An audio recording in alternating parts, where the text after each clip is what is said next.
Bismillahirrahmanirrahim. Assalamualaikum warahmatullahi wabarakatuh. Selamat pagi anak-anak semua. Perkenalkan, nama Bapak Afarhi Ananda Abdul Latif. Biasa Bapak dipanggil Bapak Dul, atau anak-anak bisa manggil Bapak Dul. Untuk sebelumnya, Bapak lulusan dari Universitas Indah Prasta PGRI dan Bapak berjurusan Pendidikan Ekonomi. Sebelumnya, mari kita perkenalan lebih dahulu. Untuk yang namanya dipanggil oleh Bapak, boleh mengacungkan tangannya ya. Yang pertama ada Silpa Natali. Oke, ada. Yang kedua ada Salsabila Putri. Ya, ada. Yang ketiga ada Muhammad Rian. Yang keempat ada Muhammad Faisal. Dan yang terakhir ada Muhammad Darda. Ya, ada. Oke, sebelumnya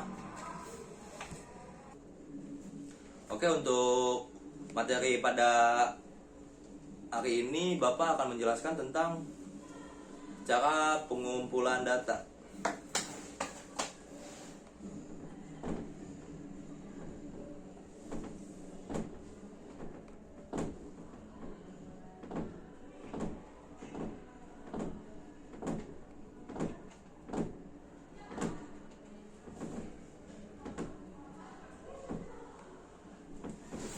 Apa sih yang kalian ketahui tentang cara pengumpulan data? Jika ada yang bisa menjawab, bisa sebutkan namanya dan langsung jelaskan. Oh, gak ada yang jawab ya. Oke, untuk cara pengumpulan data akan Bapak jelaskan. Cara pengumpulan data. Metode pengumpulan data adalah teknik atau yang dilakukan oleh penelitian untuk mengumpulkan data. Pengumuman data dilakukan untuk memperoleh informasi yang dibutuhkan dalam rangka mencapai tujuan penelitian. Sementara itu, instrumen pengumpulan data merupakan alat yang digunakan untuk mengumpulkan data. Karena berupa alat, maka maka instrumen pengumpulan data dapat berupa checklist, kuesioner, pedoman wawancara, hingga kamera untuk foto atau untuk merekam gambar. Jadi seperti itu untuk poin pertamanya, dan di sini juga Bapak akan tuliskan poin-poin pentingnya dari cara pengumpulan data. Yang pertama ada wawancara.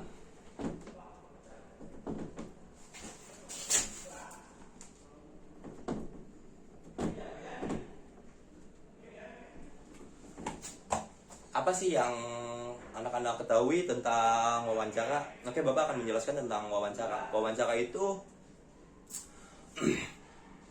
seseorang yang menanyakan tentang hal-hal yang ingin ditanyakan kepada seseorang lain. Contohnya, kita mau mewawancarai suatu kasus atau bisa disebut kasus terjadi kecelakaan. Nah, di situ kita bisa mewawancari seseorang, entah itu warga atau siapapun. Seperti itu. Itu contoh wawancara. Oke, untuk yang kedua ada observasi.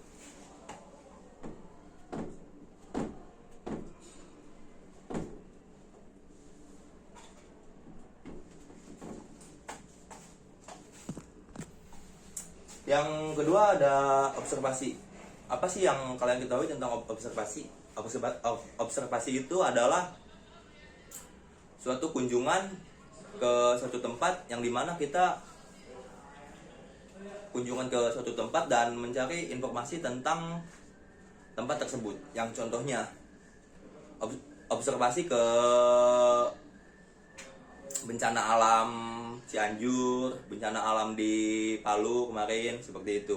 Dan di situ kita bisa mencari untuk pengumpulan data yang akan kita bawa. Seperti itu untuk observasi. Oke, untuk yang ketiga ada kuesioner.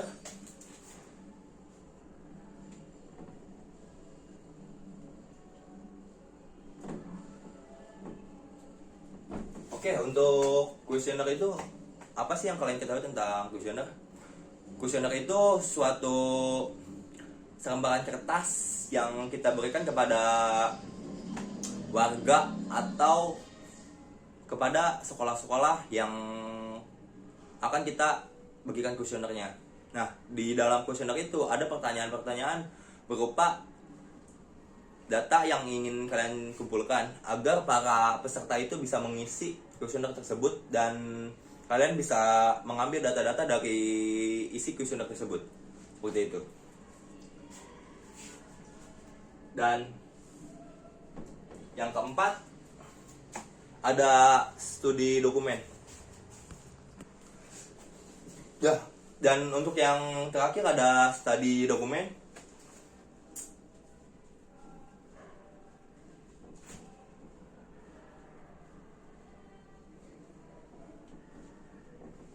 Untuk studi dokumen itu hanya opsional. Yang poin yang paling penting itu adalah 3 ini.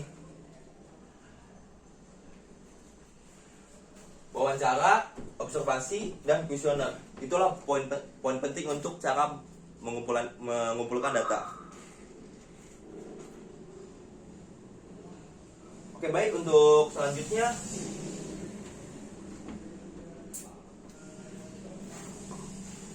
ada cara menyusun instrumen penelitian.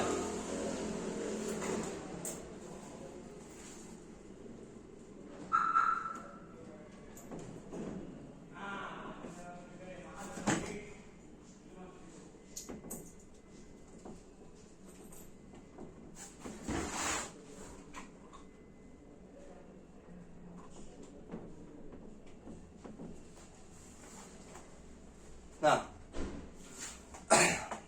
hampir sama dengan yang tadi Bapak jelaskan.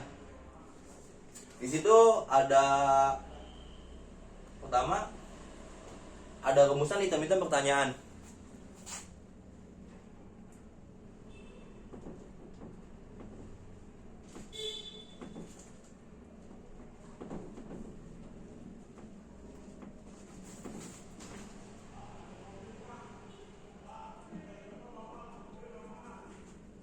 Nah, untuk rumusan item-item pertanyaan itu suatu ringkasan yang kalian catat dan akan dibagikan kepada peserta atau kepada seseorang yang ingin Anda kumpulkan datanya, seperti itu. Dan yang kedua,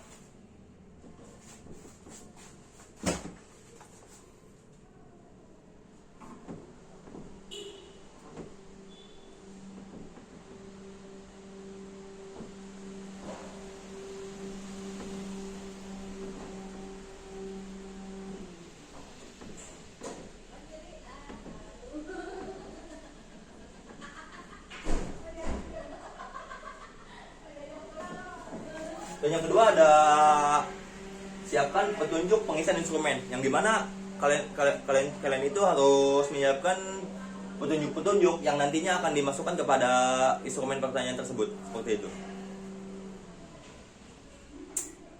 Oke, di sini Bapak akan langsung menjelaskan metode observasi.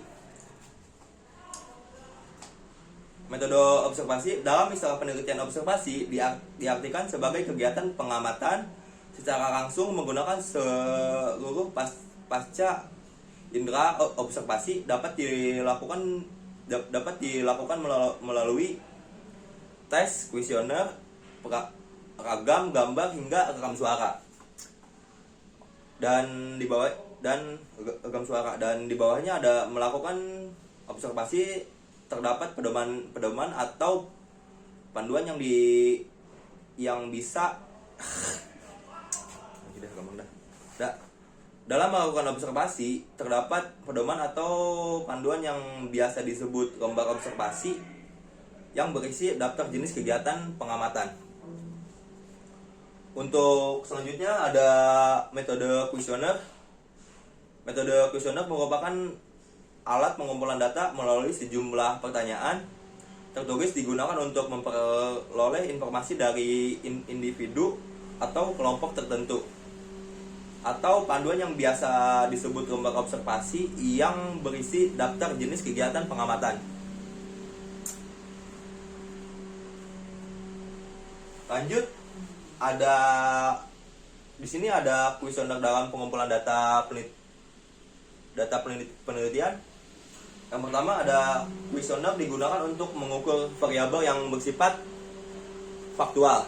Yang kedua, kuesioner digunakan untuk memperoleh informasi yang relevan dengan tujuan penelitian. Yang terakhir ada kuesioner memungkinkan penelitian untuk memperoleh informasi dengan validitas dan reliabilitas yang tinggi. Jadi untuk pelajaran cara pengumpulan data seperti itu, dan di sini Bapak akan menjelaskan kesimpulannya. Instrumen merupakan bagian yang tidak terpisahkan dari kegiatan penelitian yang dibutuhkan dalam mendukung ketetapan rancangan penelitian. Instrumen sebagai pengukur variabel penelitian memegang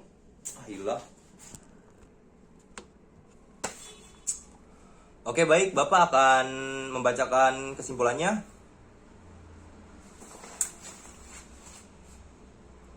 Instrumen merupakan bagian yang tidak terpisahkan dari kegiatan penelitian yang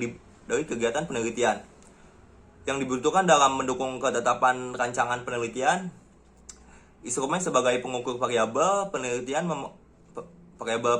memegang peranan penting dalam usaha memperoleh informasi yang akurat dan terpercaya. Bahkan validitas hasil penelitian sebagai besar sangat tergantung pada kualitas instrumen pengumpulan datanya. Oleh karena itu, penelitian sebaiknya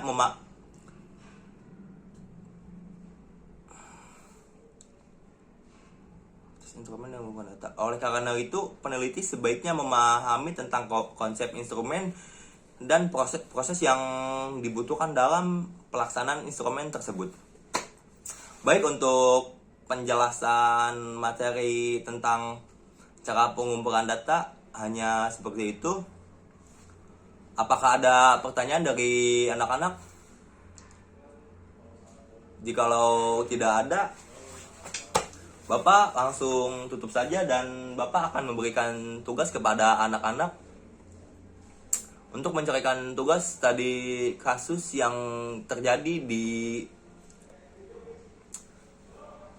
gempa bumi di Cianjur. Seperti apa sekarang di sana, dan tolong untuk mencari data-datanya, korban jiwanya, dan rumah-rumah yang hancur seperti itu. Baik, jikalau tidak ada pertanyaan lagi, Bapak pamit undur diri. Jika ada sepatah kata yang salah Bapak ucap, mohon maaf. Wabillahi taufiq wal hidayah. Wassalamualaikum warahmatullahi wabarakatuh. Terima kasih semuanya.